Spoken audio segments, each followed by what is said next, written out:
So every day at the Clean Air Task Force, we ask ourselves, what's the most important work we can be doing to avoid climate change? The planet's undergoing an unprecedented and rapid change. We're putting 40 billion tons of carbon dioxide into the atmosphere every year. That's 100 times faster than the Earth has ever seen. Those emissions are coming from coal, oil, and gas, for power plants, cars, and trucks, and factories. We also have emissions like methane and black carbon from oil and gas production, shipping, and diesel engines.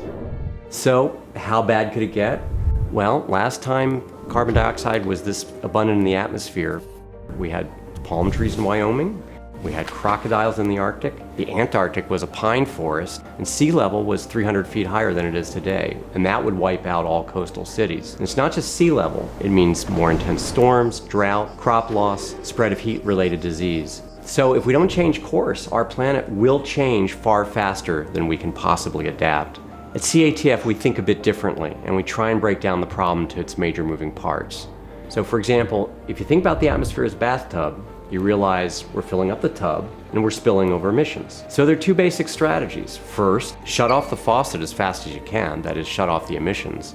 And second, speed up the drain. Soak up as much emissions as fast as you can through forests and by pulling carbon dioxide out of the atmosphere. Here's another way we're different.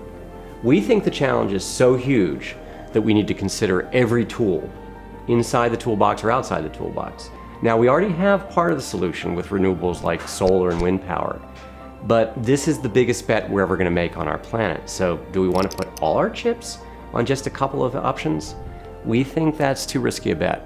So we're not afraid to examine all options with an open mind. For example, CATF took a deep dive on nuclear energy about a decade ago and realized there are designs that could be safer and less expensive. We're also realistic about fossil fuels. They're going to be around for a long time. So we work a lot on technologies to remove carbon from fossil fuels. We were alone there for a while, but now many of the leading scientists and organizations who work on this problem are coming to some of the same conclusions we did a decade ago. We also work on next generation renewables, carbon neutral bioenergy, and forest management.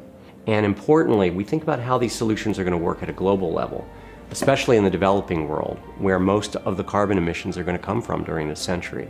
So this is our basic DNA. We push change in technologies and policies needed to get to a high-energy, zero-emissions planet at an affordable cost. We've assembled a pretty formidable group of thought leaders that drive change through 6 key focus areas, but it sort of boils down to 3 things. First, pushing laws that require industries to reduce planet-warming emissions. Second, working to speed up innovation and commercialization of zero-carbon technologies that could help achieve those emission reductions. And then finally, gathering up some of the best experts on the planet to solve this problem. Over 20 years, we've done this with a small but powerful team spread coast to coast. Collectively, we have several hundred years of knowledge and experience on these topics. We're scientists, we're engineers, we're MBAs, we're policy experts, we're lawyers, we're communication professionals.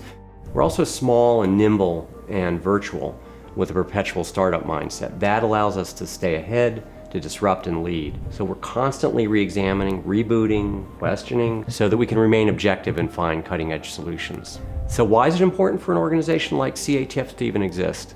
Because we're a bit different. We're non-traditional, we're fact-based, and we're centrist. We've got a team of solution-oriented experts, and we collaborate with a pretty diverse group of players: government, industry, scientists, philanthropy, and other NGOs. And we apply an overwhelming amount of force to the biggest levers to reduce emissions. So it's through technology innovation, policy advocacy, and thought leadership that we drive impact to prevent catastrophic climate change and find realistic solutions for our planet and its people.